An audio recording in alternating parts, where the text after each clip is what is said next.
Good morning students. आप सभी का स्वागत है आज की क्लास में। जैसा कि बेटा आप सभी जानते हैं कि हम सिटिंग अरेंजमेंट हमने कल से स्टार्ट कर दिया है। आज उसमें सिटिंग अरेंजमेंट का पार्ट 2 रहेगा। जैसे कि आप सभी को पता है कि अब मॉर्निंग क्लासेस का रिस्पांस काफ़ी अच्छा जा रहा है, वो आप सभी के आप उसका क्रेडिट जाता है।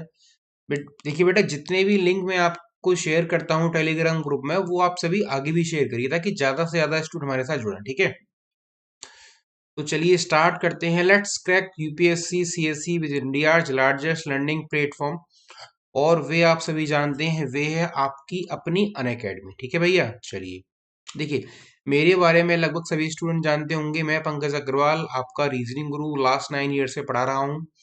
फॉर्मर फैकल्टी हूँ कैरियर पावर महिंद्रा पैरामाउंट की। प्रेजेंटली मैं आपकी अनअकैडमी से जुड़ा हुआ हूँ। ठीक है, ये हमारा टेलीग्राम चैनल लिंक है और ये हमारा अनअकैडमी का प्रोफाइल है, इसको आप सर्च कर सकते हैं। ठीक है, देखिए यदि आपने अभी तक प्लस या आइकॉनिक में सब्सक्रिप्शन नहीं लिया है बेटा जी, तो जल्दी से प्लस या आइकॉनिक में सब्सक्रिप्शन लें भैया जी। उसका बेनिफिट क्या है, आपको डेली लाइव क्लासेस मिलेंगी, लाइव टेस्ट रहेगा, अनलिमिटेड एक्सेस रहेगा। बेस्ट फीचर से है pre plus mains plus mock interview, इन सभी की प्रिपरेशन एक ही कोर्स में रहेगी, स्ट्रक्स कोर्स रहेगा फुल। ठीक है, चलिए देखिए, यदि आप सभी जानते हैं कि यदि आप प्लस का सब्सक्रिप्शन लेते हैं तो 1 ईयर की फीस है 49,500, 2 ईयर की फीस है 72,000 और 3 ईयर की फीस है 90,000। यदि आप मेरे साथ जुड़ते हैं तो बेटा जी आपको अप्लाई करना होगा PA01। आफ्टर डिस्काउंट फीस हो जाएगी 44,550। 2 ईयर के लिए हो जाएगी 64,800 और 3 ईयर के लिए हो जाएगी 81,000। ठीक है, तो आपको ये ध्यान रखना है। यदि आप आइकॉनिक में जुड़ते हैं तो आइकॉनिक में एडिशनल फीचर्स क्या रहेगा, पर्सनल कोच रहेगा, डेली मेंस की क्वेश्चन आंसर रहेंगे, स्टडी प्लानर रहेगा, पर्सनलाइज फीडबैक रहेगा। यहाँ पर आपकी जो 1 ईयर की फीस है वो 69,500, 2 ईयर के लिए फीस है 62,550 और सॉरी आफ्टर डिस्काउंट फीस जाएगी 262,550। 2 ईयर के लिए फीस है 1,07,000, 3 ईयर के लिए 1,41,000। यदि हम देखते हैं कि आफ्टर डिस्काउंट 2 ईयर की 96,300, 3 ईयर की 1,26,900। बट आपको अप्लाई करना होगा PA01। ये मेरा रेफरल कोड है नंबर 1 ऑलवेज। ठीक है, जैसा कि आप सभी को पता है कि अनअकैडमी ने ऑप्शनल कोर्सेज की भी तैयारी स्टार्ट कर दी है। तो आप यदि 1 ईयर में जाते हैं तो 27,500, आफ्टर डिस्काउंट 24,750 रुपीज। 2 ईयर के लिए फीस है 40,000, 3 ईयर के लिए 50,000। बट आपको ध्यान रखना है कि डिस्काउंट आपको जब भी मिलेगा जब आप अप्लाई करते हैं PA01। ठीक है, चलिए देखिए, यदि आपने अभी तक अनअकैडमी लर्निंग ऐप डाउनलोड नहीं करी है तो जल्दी डाउनलोड करिए, क्योंकि आप सभी बेटा जी जानते हैं Monday to Friday 4 to 5 PM मैं पंकज अग्रवाल, आपका रीजनिंग गुरु, इस पे रीजनिंग के मॉक टेस्ट करा रहा हूँ। और इससे पहले हमने कंप्लीट करा था कॉम्प्रीहेंशन। ठीक है बेटा जी, तो ये आपका रहेगा मंडे टू सैटरडे के लिए। ठीक है बेटा, चलिए देखिए, आप सभी को पता है कि अनअकैडमी कॉम्बैट स्टार्ट हो चुका है। ठीक है, और ये मेन इंफॉर्मेशन है, केवल यूपीएससी सीएससी के लिए 6 मंथ रह गए हैं। 27 जून को है आपका। ठीक है, तो उसी को ध्यान में रखते हुए बैचेस स्टार्ट हो चुके हैं। 20 अक्टूबर से बैचेस स्टार्ट आपका होने वाला है। इसमें आपका प्रीलिम्स के लिए जीएस का 6 मंथ का कोर्स रहेगा। और यदि आप 2021 के आप इसमें भी आपका बैच कोर्स रहेगा प्रीलिम्स के लिए। ठीक है, ये दो बैचेस हैं आपकी जो 28 से स्टार्ट हो रहे हैं। यदि आप 21, 22, 23 को टारगेट कर रहे हैं तो 22 का बैच हमारा 1 ईयर का कोर्स रहेगा। ये लक्ष्य के नाम से बैच स्टार्ट है आपका, और ये आपका 23 के लिए है। ठीक है, बट आपको यदि किसी भी बैच में एनरोल करना है तो आप अप्लाई करेंगे PA01। ठीक है बेटा, चलिए देखिए, आप सभी को पता है कि आइकॉनिक के प्राइस बढ़ने वाले हैं डेली। आपको पता है कि एक बार प्राइस बढ़ चुके हैं, तो यदि आप आइकॉनिक सब्सक्रिप्शन अपग्रेड करना चाहते हैं तो जल्दी से करिए। आपको पता है कि इसमें बेनिफिट क्या है, पर्सनल कोच मिलेगा, मेंस टेस्ट की सीरीज रहेगी, स्टडी प्लान रहेगा, बूस्टर सेशंस रहेंगे आपके। ठीक है, वर्कशॉप रहेगी आपकी, राइटिंग डेली रहेगा और आपकी डेली परफॉर्मेंस कंटेंट रहेगा। ठीक है, चलिए देखिए, ये मेरी स्पेशल क्लास है। आप सभी को पता है कि जो डेली 4 to 5 रहती है, केवल उसका एक स्क्रीनशॉट लगाया गया था आपको रिमाइंडर के लिए कि मैं स्क्रीन जो अनअकैडमी लर्निंग ऐप पर हमारी क्लास है वो आपकी यहाँ पर रहती है डेली 4 to 5 PM। यदि आपने अभी तक हमारा टेलीग्राम ग्रुप ज्वाइन नहीं करा है तो जल्दी से अनअकैडमी एंड उसको पंकज अग्रवाल सर्च करें टेलीग्राम पर और मेरे साथ जुड़ जाएं। मेरे साथ जुड़ने का बेनिफिट क्या होगा, जैसा कि जो स्टूडेंट जुड़े हुए उनको पता होगा कि डेली क्लास के लिंक आते हैं और इवनिंग में हमारी जो मॉर्निंग और आफ्टरनून क्लास होती है उसकी PDF आते हैं। ठीक है बेटा, तो चलिए स्टार्ट करते हैं सिटिंग अरेंजमेंट का पार्ट 2। जैसा कि मैंने आप सभी को बताया है कि पार्ट वन में हमने सर्कुलर सेटिंग कंप्लीट कर ली थी, ठीक है। सर्कुलर सेटिंग का मैं आपको एक बार बेसिक बता देता हूँ, ताकि जो स्टूडेंट हमारे साथ फर्स्ट टाइम जुड़े हैं, जब मैं इससे रिलेटेड रेक्टेंगल वाली कराऊं तो उनको कोई कंफ्यूजन ना हो, ठीक है। जैसा कि हमने माना कि यहाँ पर ये 4% है। यदि सर्कुलर सेटिंग की बात करते हैं तो इन चारों का फेस कहाँ रहेगा भैया? सेंटर में रहेगा। यदि सेंटर में हमारा फेस है तो मैंने आपको बताया था लेफ्ट का मतलब क्या होगा सर्कुलर सेटिंग में? क्लॉकवाइज होगा।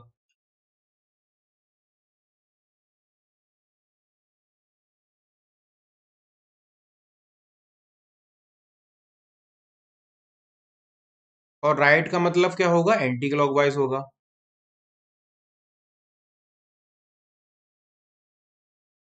ठीक है। लेकिन आपको ध्यान रखना है कि सर्किल में हमेशा मैंने क्या बताया था, फेस आपको सेंटर में मानना है, ठीक है। ये तो वो बेसिक है जो मैं आपको कल क्लास में पढ़ा चुका हूँ। इससे रिलेटेड हमने 8 to 10 क्वेश्चन कर लिए थे। आज हम स्टार्ट करने वाले हैं, ये रहा आपके सामने, based on linear arrangement. Linear का मतलब क्या होता है? रेखीय, ठीक है।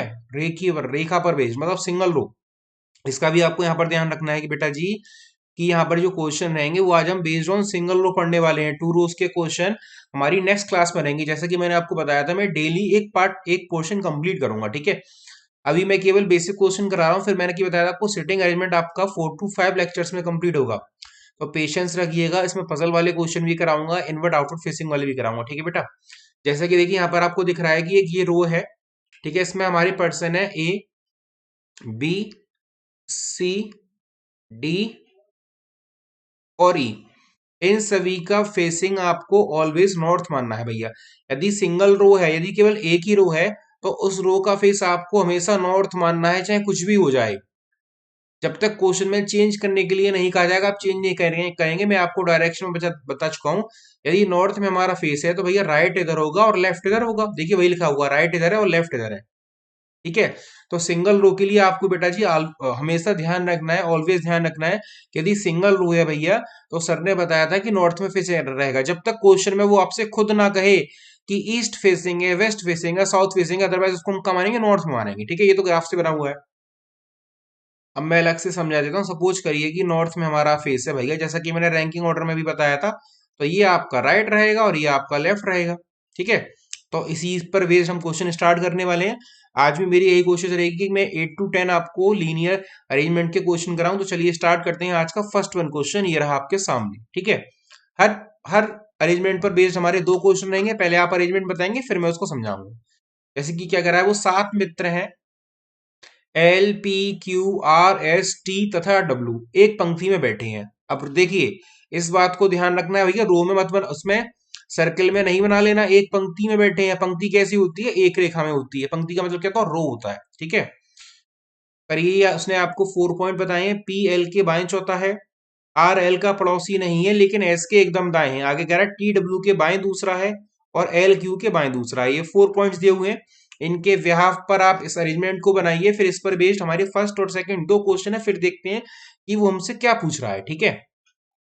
जैसा कि पहला प्रश्न तो यही है कि आर और डब्ल्यू के बीच कितने लोग बैठे हुए हैं भैया, ठीक है। तो आपको देखना होगा कितने हैं, एक है, दो है, तीन है, चार है, ठीक है।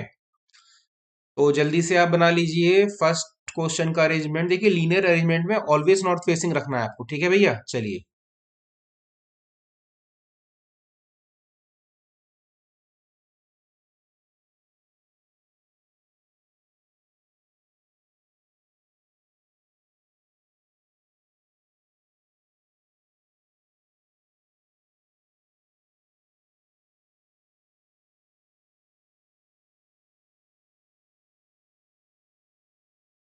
जल्दी से करिए।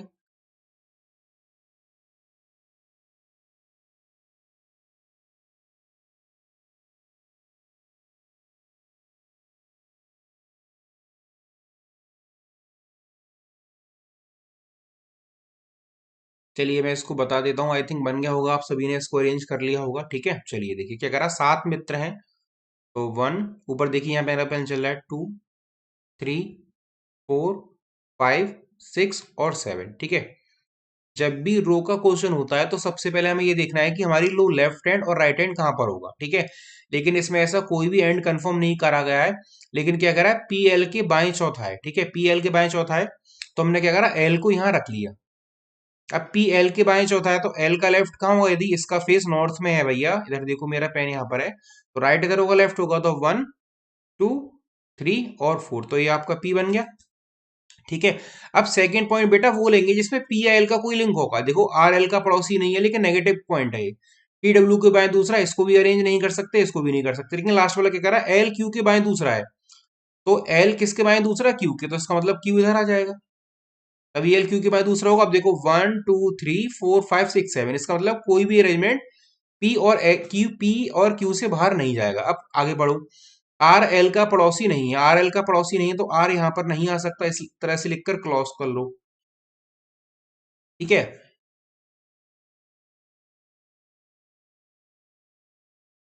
आगे कह रहा है टी डब्ल्यू के बाएं दूसरा भी अरेंज नहीं कर सकते। आर एल का पड़ोसी नहीं है लेकिन एस के एक दाएं है, इसका मतलब एस और आर इस तरह से आएंगे। ठीक है। तो आगे क्या कह रहा है, टी डब्ल्यू के बाएं दूसरा है, तो इसका मतलब आर यहां नहीं आ सकता, लेकिन एस के तुरंत दाएं आएगा आर, तो आर यहां आ गया। अब टी डब्ल्यू के बाएं दूसरा है, इसका मतलब टी और डब्ल्यू में एक व्यक्ति का अंतर रहेगा, तो टी यहां होगा और डब्ल्यू यहां पर होगा भैया। तो ये आपका अरेंजमेंट बन जाएगा। क्या क्या आया, पी, ऊपर देखिए, S, R, T, L, W और क्यू, ये इसका अरेंजमेंट बना। ठीक है। समझ में आ गया होगा। एक बार फिर से बता देता हूँ, परेशान होने की आवश्यकता नहीं है क्योंकि मैं जानता हूँ कि आपको किस पॉइंट को रिपीट करना है। देखिए ऊपर वाला अरेंजमेंट बना रहने देते हैं, मैं इसको फिर से समझा देता हूँ कि मैंने इसको किस तरह से लिंक करके बना दिया जल्दी से। ठीक है। एक बार फिर से देख लीजिएगा, इसके बाद नहीं बताऊंगा। देखिए उसने बोला था पी एल के बाएं चौथा, यदि एल यहाँ पर है तो एल का बाएं तरफ होगा 1 2 3 और 4। फिर हमने लास्ट वाला पॉइंट ले लिया, एल क्यू के बाएं दूसरा है, तो एल को क्यू के बाएं दूसरा करना है तो क्यू यहाँ पर आ जाएगा। अब यदि इसमें हम लेते हैं कि आर एल का पड़ोसी नहीं है, तो भैया आर यहाँ नहीं आ सकता क्योंकि यहाँ पर आएगा तो पड़ोसी हो जाएगा, ये हमने लिख लिया और कैंसिल कर दिया। लेकिन क्या करा है, लेकिन एस के एकदम दाएं, एस का मतलब आर जो होगा वो एस के एकदम दाएं होगा, तो एस और आर आएंगे इस तरह से आएंगे। आगे कह रहा है टी डब्ल्यू के बाएं दूसरा है, यदि डब्ल्यू यहाँ पर है तो बीच में एक का गैप होगा, टी यहाँ पर आ जाएगा, तो एस आर यहाँ आएगा, फिर आपका टी और डब्ल्यू, ये आपका अरेंजमेंट बनेगा भैया। ठीक है। आई थिंक सभी के समझ में आ गया होगा। अब क्या पूछ रहा है वो, आर और डब्ल्यू के बीच कितने लोग बैठे हैं, तो मार्क कर लो। आर ये रहा और डब्ल्यू ये रहा, तो कितने लोग हैं, 2 लोग हैं, ऊपर समझ लो, ऊपर इजीली समझ में आ जाएगा। आर ये रहा और डब्ल्यू ये रहा, तो मध्य में कितने, एक और एक, 2, इसका मतलब कितने व्यक्ति हैं यहाँ पर, ऑप्शन ये ठीक हो जाएगा, 2 व्यक्ति। ठीक है भैया। पहला प्रश्न लगभग सभी के समझ में आ गया होगा। चलिए अगले प्रश्न की ओर अग्रसर होते हैं। इसी पर बेस्ड दूसरा सवाल है, एस के दाएं तीसरा कौन है। ठीक है, मैं अरेंजमेंट यहाँ लिख देता हूँ, P S R T L W Q, I think यही बना था, यही अरेंजमेंट बना था ना, P S R T L W Q. अब देखिए क्या करा, एस के दाएं तीसरा, तो एस का राइट इधर होगा, 1 2 और 3, दाएं तीसरे पर क्या हो जाएगा आपका, डब्ल्यू आ रहा है, तो इसमें से आंसर क्या आ जाएगा, कोई नहीं, आई थिंक अरेंजमेंट यही बना था ना। हाँ देखिए, दाएं तीसरा 1 PSRT LWQ, PSRT LWQ। ठीक है, तो पहला दूसरा तीसरा तो एल आ रहा है, एस के दाएं तीसरा है ना, तो 1 2 3, तो आंसर क्या हो जाएगा, सी हो जाएगा, एल। समझ में आ गया भैया सभी के। आई थिंक पहला और दूसरा क्वेश्चन बड़े अच्छे से समझाया मैंने, लगभग सभी की कंफर्म हो गया होगा। दूसरा प्रश्न अब थोड़ा सा हट गया, उसको ध्यान से करेंगे, मतलब दूसरा अरेंजमेंट हमारा। ठीक है। एक प्रश्न पर हमारे बीच 2 अरेंजमेंट रहते हैं। क्वेश्चन नंबर 3 और 4 ध्यान से पढ़िएगा, बड़ा ही अच्छा सवाल है, इंटरेस्टिंग सवाल है। क्या कह रहा है, 7 गायक ABCDEF तथा जी एक स्टेज पर ऑडियंस की ओर मुख करके खड़े हैं। इस बात को बड़ा ध्यान से समझना भैया, ये जो कह रहा है ना वो, मैं इसको हाईलाइट कर देता हूं। 7 गायक हैं आपके ABCDEFG, एक स्टेज पर ऑडियंस की ओर मुख करके खड़े हैं। जिस स्टूडेंट ने इस लैंग्वेज को क्रैक कर लिया उसका ये क्वेश्चन बन जाएगा। तो पहले आप सभी प्रयास करिए, फिर मैं बताता हूं कि यदि इस प्रकार का प्रश्न आएगा तो वो हमसे क्या पूछना चाह रहा है। ठीक है भैया, बनाइए। हाँ, इसमें आपको स्टेज पर गायक खड़े करने हैं और उनका मुख होना चाहिए ऑडियंस की तरफ। ठीक है, करिए जल्दी से, 2 मिनट का समय देता हूं इस प्रश्न को करने के लिए। ठीक है। आज हम कोशिश करेंगे कि लीनियर अरेंजमेंट के बेसिक क्वेश्चन मैं आपको करा दूं, ठीक है।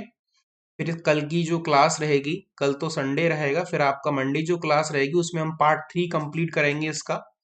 पार्ट 3 बिल्कुल नए रंग रूप में होगा, नए डिफरेंट क्वेश्चन होंगे आप सभी के लिए, ठीक है भैया। तो आप सभी को देखना है कि पहले हमने सर्कुलर अरेंजमेंट करा, अब हम लीनियर अरेंजमेंट करेंगे इसके बाद में, ठीक है।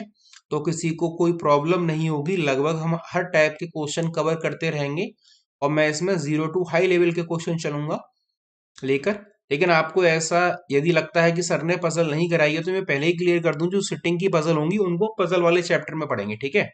बट कोशिश मेरी ये रहेगी कि लगभग इसमें सभी टाइपों को मेरे द्वारा आपको कवर किया जाए। हाँ, ठीक है भैया। तो जल्दी से इसको बना लीजिए, क्या कहना चाह रहा है वो, ठीक है।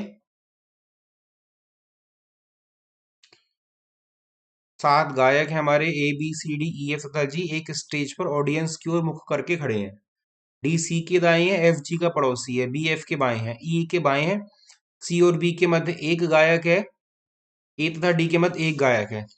चलिए इसको मैं बता देता हूँ, 2 मिनट का लगभग समय हो गया। अब देखिए 7 गायक हैं, ठीक है।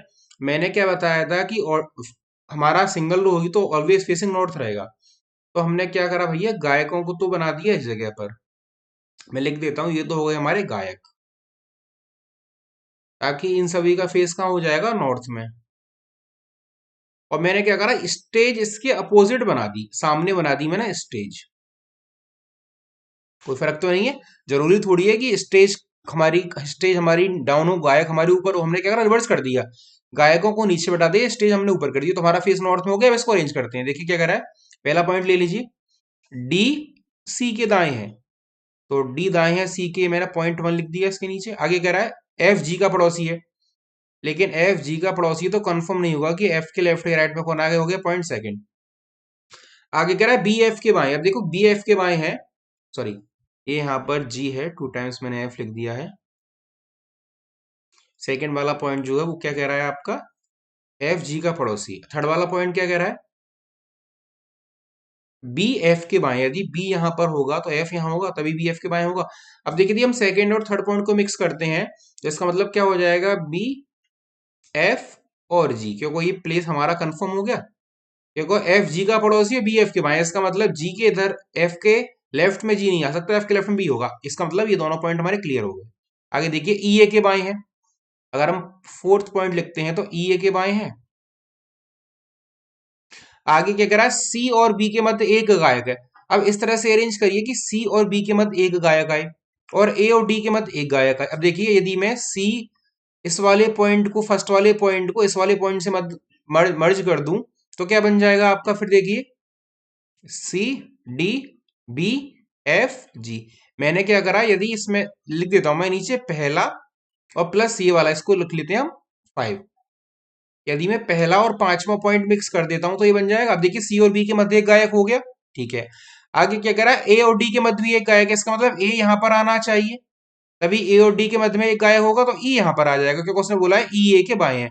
इसका मतलब अब मैंने यहां पर लिख दिया चौथा पॉइंट। तो हमारा अरेंजमेंट क्या बना, ऊपर देखिए टॉप में ई A C D B F और जी, ये हमारा फाइनल अरेंजमेंट आ गया।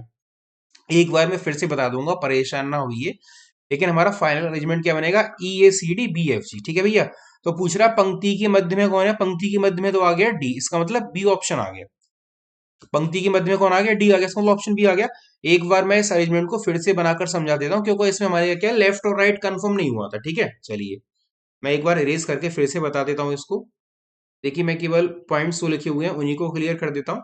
जैसे कि ये पहला पॉइंट था हमारे सामने, अच्छा स्टार्टिंग से ही बता देता हूँ, परेशान ना होइए। आपको लगेगा कि सर थोड़ा स्पीड में हो गया वाला क्वेश्चन, ठीक है। ये तो स्टेज तो समझ में आ गई होगी कि स्टेज पे हमारा नॉर्थ फेसिंग था। ये हमारा फाइनल अरेंजमेंट बना, ये भी समझ आ गया, आंसर भी रखा है। ऊपर वाला अरेंजमेंट रहने दीजिए ताकि आपको समझ में आता रहेगा कि मैं क्या कर रहा हूँ उसमें, ठीक है। चलिए क्या कह रहा है, डी सी के दाएं, अगर भैया डी जो है वो सी के दाएं है तो ये ऐसे बनेगा पॉइंट 1।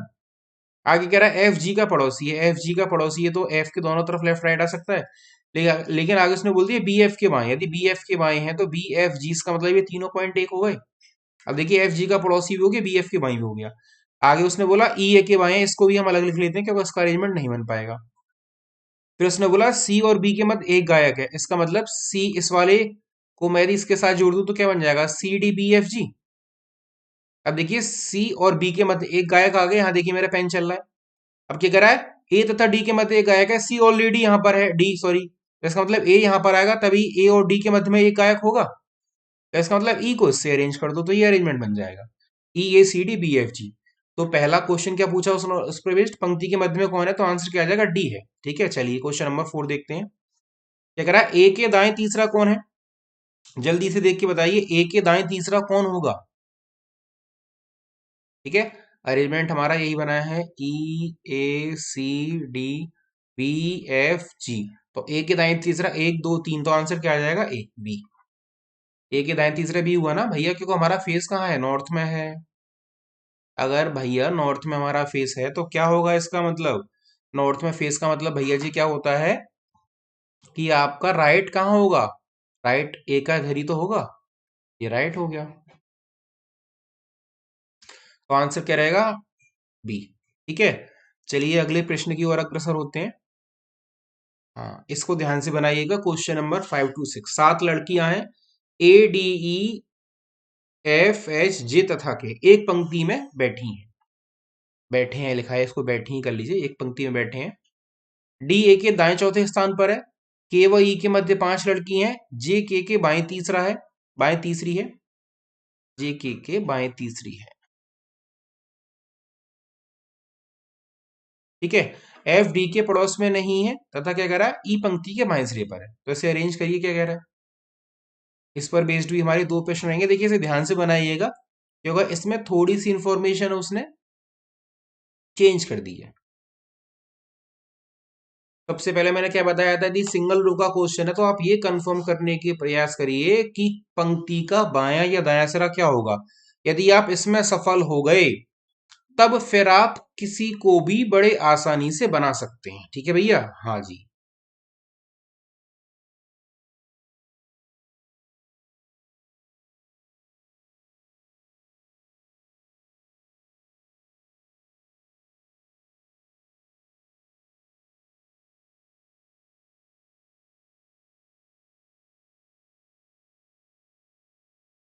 चलिए क्वेश्चन नंबर जल्दी से अरेंज करिए।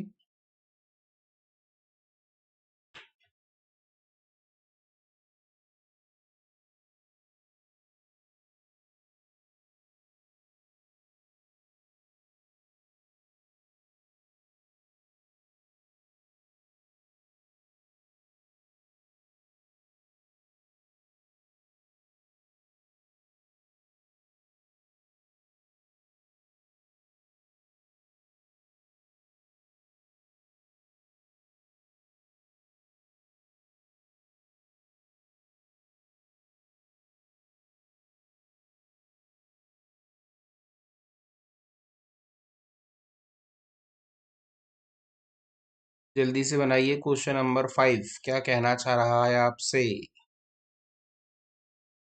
चलिए मैं इसको अरेंज कर देता हूँ, देखिए ऊपर देखिए 7 लड़कियां हैं, 1 2 3 4 5 6 और ये 7। ठीक है, अब सबसे पहले क्या करेंगे, हम ये देखते हैं कि यदि हम उसने हमारा एंड कंफर्म कराया हो, डी ए के दाएं चौथे स्थान पर है, इस इंफॉर्मेशन को नहीं ले सकते। के व ई के मध्य 5 लड़कियां नहीं ले सकते क्योंकि वो छठी भी हो सकती है, सातवीं भी हो सकती है। जे के बाएं तीसरा है, यूजफुल नहीं है। एफ डी के पड़ोस में नहीं, यूजफुल नहीं है। ई पंक्ति के बाएं सिरे पर है, ये कंफर्म हो गया, ई पंक्ति के बाएं सिरे पर है। अब इससे रिलेटेड इंफॉर्मेशन क्या, के व ई के मध्य 5 लड़की हैं, तो 1 2 3 4 5, इसका मतलब के यहाँ पर आ जाएगा। इसका मतलब ये वाला पॉइंट ले लिया हमने, ई पंक्ति के बाएं सिरे पर है, ये हो गया। के व ई के मध्य 5 लड़की, ये वाला हो गया। अब क्या कह रहा है, जे के बाएं तीसरी है, यदि के का बाएं इधर होगा तो 1 2 3, इसका मतलब जे का अरेंजमेंट यहाँ होगा भैया। आगे बोला एफ डी के पड़ोस में नहीं है, लेकिन अभी हमें यही नहीं पता कि एफ और डी कहाँ पर है। लेकिन पहला वाला पॉइंट क्या कह रहा है, डी ए के दाएं चौथा है, डी ए के, यदि ए को यहाँ पर लेते हैं तो 1 2 3 4, तो ये अरेंजमेंट आ जाएगा। इसका मतलब ए और डी के बीच में 3 का गैप होना चाहिए, तो ए को यहाँ रख लो, डी को यहाँ अरेंज कर दो, देखो 3 का गैप हो गया। आगे क्या कह रहा है, एफ डी के पड़ोस में नहीं है, तो एफ यहाँ पर आ जाएगा, रिमेनिंग पर्सन कौन बचेगा, एच, तो एच को अरेंज कर देंगे यहाँ पर। इसका मतलब ये अरेंजमेंट रहेगा EAFGHD के लड़कियों का। ठीक है भैया। अब क्या पूछ रहा है, ए और एच के बीच कितनी लड़कियां हैं? ए कहाँ पर है? यहाँ पर है। और एच कहाँ पर है? यहाँ पर है। तो ए और एच के बीच कितनी लड़कियां हो गई? दो लड़कियां हो गई। तो ऑप्शन क्या आ जाएगा? ए आ जाएगा। समझ में आ गया? आई थिंक सभी की समझ में आ गया होगा, बट आपको लगा है कि थोड़ा मैंने स्पीड में बता दिया है, तो मैं इसको फिर से प्रयास करता हूँ एक बार समझाने की। मैं ऊपर वाला अरेंजमेंट रहने दीजिए, मैं इसको नीचे समझा देता हूँ, है ना भैया? क्योंकि थोड़ा पॉइंट इसमें चेंज रहेगा। देखिए, जब भी इस टाइप का क्वेश्चन आएगा तो मैंने आपको स्टार्टिंग बताया था, सबसे पहले आप ये देखेंगे कि यदि इसमें लेफ्ट या राइट हैंड दिया, उसने बोला ई पंक्ति के बाएं सिरे पर है। यदि ई यहां पर होगा भैया, तो अब 6 लड़कियां इधर होंगी, 2, 3, 4, 5, 6 और 7। 1 2 3 4 5 6 7। अब क्या करा है? पहला वाला पॉइंट, ये वाला सेकंड वाला, के व ई के मध्य 5 लड़कियां। देखिए, के इधर तो आ नहीं सकता, तो के इधर होगा। इससे रिलेटेड नेक्स्ट पॉइंट, जे के बाएं तीसरा है, तो 1 2 3 जे यहां पर आ जाएगा। आगे डी ए के दाएं चौथा है, तो डी ए के दाएं चौथा हो गया। एफ डी का पड़ोसी नहीं है, एफ यहां आ गया और एच यहां आ गया। ये अरेंजमेंट हो जाएगा। इसमें क्या समस्या आ रही होगी? किसी को कुछ भी नहीं ना। चलिए, इससे संबंधित दूसरा प्रश्न देख लीजिए जल्दी से, क्या कह रहा है। हाँ, एच के बाएं तीसरे स्थान पर कौन है?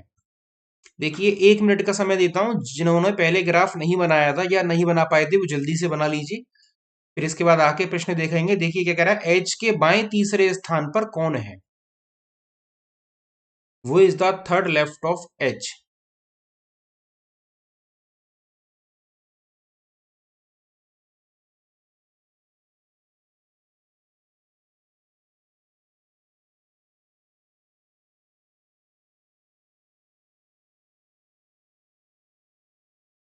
जल्दी से बनाइए, कोशिश ये करिए।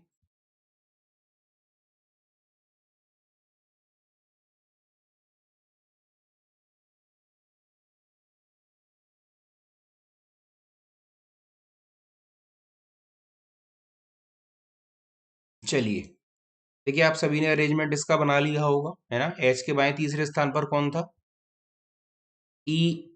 EAFJHD के। EAFHD।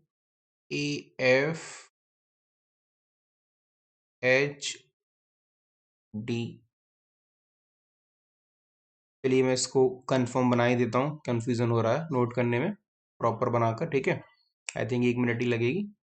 देखिए, ई पंक्ति के बाएं सिरे पर है। 1 2 3 4 5, इसके मध्य में 5 थी। जे थर्ड प्लेस पर था। डी यहाँ, ए यहाँ, एच पड़ोसी नहीं था। एफ डी का पड़ोसी, तो एच यहाँ आ गया। ठीक है, अब क्या पूछ रहा है वो? एच के बाएं तीसरा, तो 1 2 3 आंसर क्या आ जाएगा? सेकंड 6 का ही। ठीक है भैया, क्वेश्चन नंबर 6 तक कंफर्म हो गया सभी के। चलिए, अगले प्रश्न की ओर बढ़ते हैं। बड़ा ही अच्छा सवाल है, ध्यान से करिएगा। Very good. क्वेश्चन को देखकर बिल्कुल डरिएगा नहीं, अरे सर ये क्या दे दिया आपने, तो बहुत बड़ा सवाल है, हमसे नहीं बनेगा। ऐसा बिल्कुल नहीं है, सभी स्टूडेंट्स को बनाना है। इसे सॉल्व करने के लिए मैं 2 से 3 मिनट का समय आप सभी को देता हूँ। ठीक है, चलिए, क्योंकि बड़ा सवाल है, मैं समझ सकता हूँ क्या कह रहा है वो। 7 लड़के अभी साकेत रविश रविश गौरव कौशल राहुल और रंजन एक पंक्ति में खड़े हैं। ठीक है भैया, क्या कह रहा है? रंजन अभी और कौशल के मध्य में है ना भैया?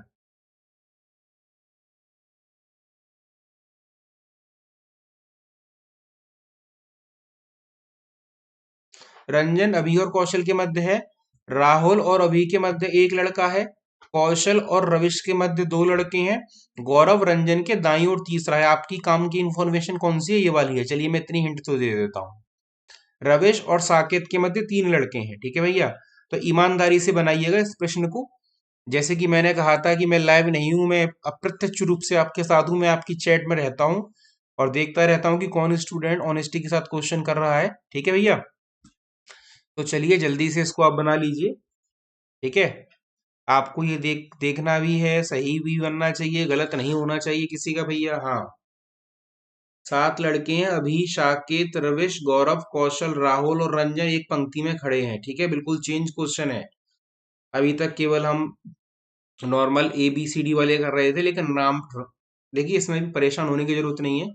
सात लड़के, अभी का ए हो गया, साकेत का एस हो गया, रमेश का आर हो गया, गौरव का जी हो गया, कौशल का के हो गया, राहुल का आर हो गया। ठीक है, रंजन का फिर से आर हो गया। तो आपका करिएगा शॉर्ट में लिख लीजिए, रमेश का रवि, राहुल का राहु, रंजन का रज। ठीक है, बनाइए इसको जल्दी से। सभी का सही बनना चाहिए, इसके लिए मैंने अतिरिक्त समय दिया है 1 से 2 मिनट का। और जो भी स्टूडेंट हमारे साथ जुड़े हुए हैं, हमारे सेशन को लाइक एंड शेयर करें। ठीक है, ज्यादा से ज्यादा स्टूडेंट तक इसको पहुंचाएं। ठीक है भैया, चलिए क्वेश्चन नंबर 7 सभी के लिए मोस्ट इंपोर्टेंट है।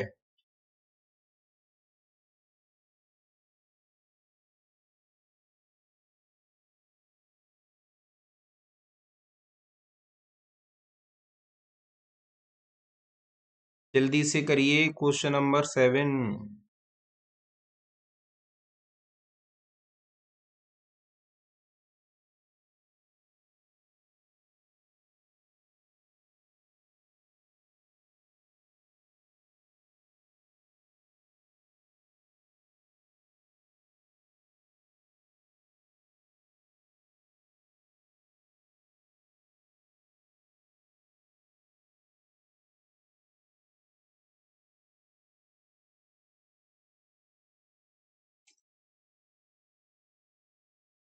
चलिए मैं इसको अरेंज कर देता हूँ। लगभग 2 से 3 मिनट का समय आप सभी को मिल चुका है। क्या करा, 7 लड़के हैं। देखिए थोड़ा स्पेस का अभाव है तो उसको यहीं बना लेते हैं। 1 2 3 4 5 6 और 7। ठीक है, पहले इनको अलग अलग लिखते हैं फिर मर्ज कर देंगे। देखिए सबसे पहले कौन सी इन्फॉर्मेशन लेंगे इसमें, जिसमें कंफर्म दिया हो, गौरव रंजन के दाईं ओर तीसरा है। ठीक है, गौरव रंजन के दाईं ओर तीसरा। यदि मैं यहाँ पर कहीं रंजन लिख लेता हूं तो 1 2 और 3, तो यहाँ पर कौन आ जाएगा, हमारा गौरव आ जाएगा। ठीक है, आगे अब देखते हैं कौन सा पॉइंट हमारा काम का। रंजन अभी और कौशल के मध्य में है। रंजन किसके मध्य में है, अभी और कौशल के। तो हम अज्यूम कर सकते हैं कि अभी यदि यहाँ पर है तो कौशल यहाँ पर होगा, तभी उन दोनों के मध्य में संभव है। आगे देखिए क्या कह रहा है, राहुल और अभी के मध्य में एक लड़का है। अब देखिए राहुल और अभी के मध्य में एक लड़का है, इसका मतलब राहुल इधर तो हो नहीं सकता, तो राहुल कहाँ होगा, ऑब्वियस इधर होगा। ठीक है, आगे क्या कह रहा है, कौशल और रविश के मध्य 2 लड़के हैं। देखिए कौशल और रविश के मध्य में 2 लड़के हैं, तो इसका मतलब कौशल यहाँ पर है तो रविश यहाँ पर हो जाएगा ये। ठीक है, इतना ही बात समझ में आ गई सभी के। अब वो देखिए आपसे क्या कह रहा है कि गौरव रंजन के दाएं तीसरे वाला पॉइंट तो हो गया। रविश और साकेत के मध्य 3 लड़के हैं। अब देखिए रविश और साकेत है तो इसका मतलब साकेत कहाँ होगा, आपका यहाँ पर होगा। तो 1 2 3 4 5 6 7 हो गई, हमारे 7 लड़के हो गए। तो पहला कौन हो गया, राहुल हो गया। दूसरा कौन होगा, रवि होगा, रविश। तीसरा कौन होगा, अभी होगा। फिर अभी से क्या आगे आएगा, रंजन आएंगे। रंजन से आगे कौन आएंगे, कौशल आएंगे। कौशल से आगे कौन आएंगे, साकेत आएंगे। और साकेत से आगे भैया कौन आएंगे, हमारे गौरव जी आ जाएंगे। अब देखिए 1 2 3 4 5 6 7।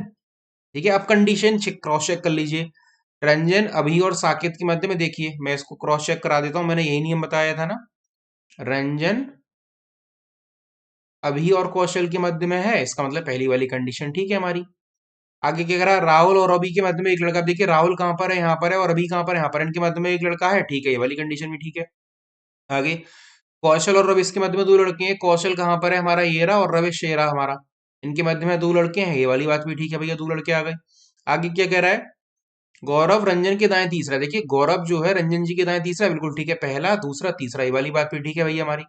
आगे कह रहा है रवेश और साकेत के मध्य 3 लड़के हैं। अब देखिए रवेश कहाँ पर है, ये रहा, और साकेत कहाँ पर है, ये रहा। 1 2 3, इसका मतलब ये वाला पॉइंट भी ठीक है। अब पूछ क्या रहा है, बाएं से दूसरा कौन है, बाएं से दूसरा कौन है। देखिए रवेश कुमार जी बैठे हुए हैं बाएं से दूसरे पर, तो आंसर क्या हो जाएगा, ए हो जाएगा। ठीक है भैया, तो ये वाला क्वेश्चन लगभग सभी की समझ में आ गया होगा। बाएं से दूसरे कौन हो जाएंगे, रवेश हो जाएंगे। अब देखते हैं इसी पर अगला सवाल क्या दे रहा है वो। देखिए अभी के दाएं तीसरा कौन है, अभी के दाएं तीसरा कौन है, चलिए देखिए मैं एक बार फिर से प्रयास करने का आप सभी को मौका देता हूं। जिन स्टूडेंट्स का ये क्वेश्चन पहले नहीं बना था, 1 मिनट का समय फिर से देता हूं, इसको फिर से बनाइए। आप बोलेंगे सर फिर से, हाँ। जिन स्टूडेंट्स का हो गया था वो एक क्वेश्चन नंबर 8 को उससे मैच कर लीजिए, जिन्होंने मेरे ग्राफ से देखकर इसको बनाया था उस वो एक बार फिर से इसे बना लीजिए, ठीक है भैया। क्योंकि मेरा उद्देश्य ये रहता है कि मैं क्लास में जितने क्वेश्चन कराऊं वो लगभग हर स्टूडेंट को आने चाहिए, ठीक है भैया। ऐसा नहीं है अरे सर हमारी समझ में आया नहीं आप आगे बढ़ गए, नहीं, ऐसा बिल्कुल नहीं है। क्वेश्चन नंबर 8 में फिर से आपको 1 मिनट का समय देता हूं, 1 मिनट से ज्यादा का समय नहीं दे पाऊंगा, ठीक है भैया। हाँ, तो क्वेश्चन नंबर 8 को आप फिर से बना लीजिए जल्दी से। क्वेश्चन नंबर 8 अभी के दाएं तीसरा कौन है, जिनका बन चुका है वो वेट कर लीजिए जरा 1 मिनट, जिनका नहीं बना है, पहले नहीं बना था वो उसको फिर से बना के देख लीजिए। क्योंकि जैसे कि मैंने बताया था एक क्वेश्चन पर बेस्ड भैया जी हमारे 2 प्रश्न है ना। अभी तक हम यही पैटर्न फॉलो कर रहे हैं, कल भी हमने यही करा था। एक अरेंजमेंट पर बेस्ड हमारे 2 क्वेश्चन है, तो आप इसे अरेंज कर लीजिए जल्दी से, ठीक है। कहते हैं ना प्रैक्टिस करने से इजी चीज हो जाती है। अब देखिए आपको केवल इसमें डेटा अरेंज करना है, ठीक है। जिसको डेटा अरेंज करने आगा उसके लिए बहुत इजी है। चलिए देखिए एक बार मैं ही बना देता हूँ आप सभी के सामने फिर से, 1 मिनट में बन जाएगा। क्या कह रहा है, गौरव रंजन के दाएं तीसरा है, गौरव रंजन के दाएं तीसरा है, तो रंजन जी यहाँ पर आ गए, ठीक है। तो 1 2 3, तो यहाँ पर कौन हो जाएंगे हमारे, गौरव पासवान जी हो जाएंगे। आगे देखते हैं कौन सा पॉइंट लेते हैं, रंजन अभी और कौशल के मध्य में, रंजन अभी और कौशल के मध्य में, तो अभी जी यहाँ पर आ गए और कौशल जी हमारे यहाँ पर आ गए, ठीक है। आगे क्या कह रहा है, वो राहुल और अभी के मध्य एक लड़का है, राहुल और अभी के मध्य, इसका मतलब राहुल को आगे ले लो, तभी तो राहुल और रवि के मध्य में एक लड़का होगा, ठीक है। कौशल और रविश के मध्य 2 लड़के हैं, कौशल और रविश, इसका मतलब रविश जी यहाँ पर आ जाएंगे, ठीक है। तो 2 लड़के हो गए। आगे क्या कह रहा है, और रविश और साकेत के मध्य 3 लड़के हैं, तो 1 2 3, इसका मतलब साकेत जी यहाँ पर आ गए। तो 1 2 3 4, 1 2 3 4 5 6 7 7 हो गए। अभी के दाएं तीसरा पूछ रहा है, तो 1 2 3 कौन आंसर आ जाएगा इसमें, साकेत जी आंसर आ जाएगा। अभी के दाएं तीसरे पर कौन होंगे आपके, साकेत होंगे, ठीक है। तो 8 का आंसर क्या हो जाएगा भैया जी, ए हो जाएगा, ठीक है। समझ में आ गया सभी के, जल्दी से बताइए। आई थिंक क्वेश्चन नंबर 8 तक सभी की समझ में आ गया होगा, ठीक है। जल्दी से बताइए, ठीक है। लगभग आप सभी मेरे साथ डेली क्लास कर लेते हैं, सेशन को शेयर करते हैं, उसके लिए आप सभी बहुत आप सभी को बहुत शुक्रिया, ठीक है। क्योंकि लगभग स्टूडेंट्स केवल वीडियो देखकर चले जाते हैं, लाइक एंड शेयर करना भूल जाते हैं, ठीक है। तो मेरा यही मेन मोटो रहता है कि सभी स्टूडेंट हमारे साथ जुड़ें, ज़्यादा से ज़्यादा स्टूडेंट जुड़ेंगे तो ज़्यादा से ज़्यादा आपके साथ क्वेश्चंस की प्रॉब्लम शॉर्ट आउट रहेंगी। जैसे कि आपको पता है कि टेलीग्राम ग्रुप पर हमारे डेली कोई ना कोई स्टूडेंट क्वेश्चन सेंड करते रहते हैं भैया, ठीक है।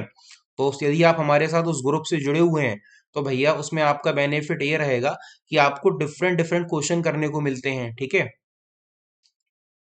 तो चलिए यहाँ तक समझ में आ गया होगा। चलिए ठीक है, तो आज की ये क्लास हम यहीं पर कंप्लीट करते हैं, ठीक है। लेकिन जो मैं इन्फॉर्मेशन देने वाला हूँ उसको ध्यान से सुनिएगा, ठीक है। यदि आपने प्लस या आइकॉनिक में सब्सक्रिप्शन नहीं लिया है तो जल्दी से प्लस या आइकॉनिक में सब्सक्रिप्शन भैया जी ले लीजिए, ठीक है। उसका बेनिफिट आप सभी को पता है कि क्या रहेगा।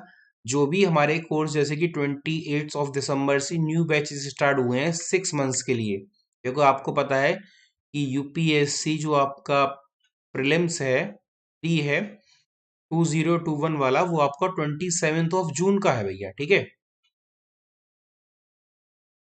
तो आपके पास केवल भैया जी कितने मंथ्स बचे हैं, 6 मंथ बचे हैं उसके लिए, ठीक है। तो कोशिश ये करिए कि जल्दी से उसको आप ज्वाइन करें, ठीक है, बैच को। और यदि आपने अभी तक हमारा टेलीग्राम ग्रुप ज्वाइन नहीं करा है तो आप हमारा टेलीग्राम ग्रुप ज्वाइन करें, वो है अनअकैडमी_पंकज अग्रवाल, ठीक है भैया। यदि आप इस ग्रुप से हमारे साथ जुड़ते हैं तो आपका बेनिफिट क्या रहेगा, आपको हमारी क्लासेस की सारी इन्फॉर्मेशन भैया जी मिलती रहेंगी, ठीक है। इन्फॉर्मेशन कैसी मिलती रहेंगी, देखो जो भी क्लासेस के लिंक होते हैं मैं इस ग्रुप में सेंड करता हूँ, इस ग्रुप में सेंड करता हूँ। जो भी हमारी मॉर्निंग और आफ्टरनून क्लास होती है उनकी मैं पीडीएफ भी इसमें सेंड करता हूँ, ठीक है भैया। और देखिए जिन स्टूडेंट्स ने अभी तक सब्सक्रिप्शन नहीं लिया है वो जल्दी से सब्सक्रिप्शन लें। आपको अप्लाई करना होगा PA01। यदि भैया आप इसको अप्लाई करते हो PA01 को, तो आपको अन अकेडमी के किसी भी सब्सक्रिप्शन में 10% का ऑफ रहेगा, जैसे कि यहाँ पर लिखा हुआ है गेट 10% डिस्काउंट, ठीक है। तो आप सभी को 10% का एडिशनल डिस्काउंट मिलेगा यदि आप PAG ओपन करते हैं। देखिए कुछ स्टूडेंट बता रहे थे कि सर कॉम्बैट भी, यदि हम अनअकैडमी कॉम्बैट दे रहे हैं या टेलीग्राम ग्रुप ज्वाइन कर रहे हैं तो वो कोड मांगता है ना। तो आपको वहां पर भी कोड अप्लाई करना है PA01। यदि आपसे कहीं भी अनअकैडमी में कोड मांगा जाता है तो आपको PA01 ही रेफर करना है, ठीक है। उससे क्या रहेगा, आपका वहां पर सिक्योर लॉगिन हो जाएगा, ठीक है भैया। तो आज की क्लास के लिए इतना ही, बाकी आपसे नेक्स्ट क्लास में मुलाकात होगी।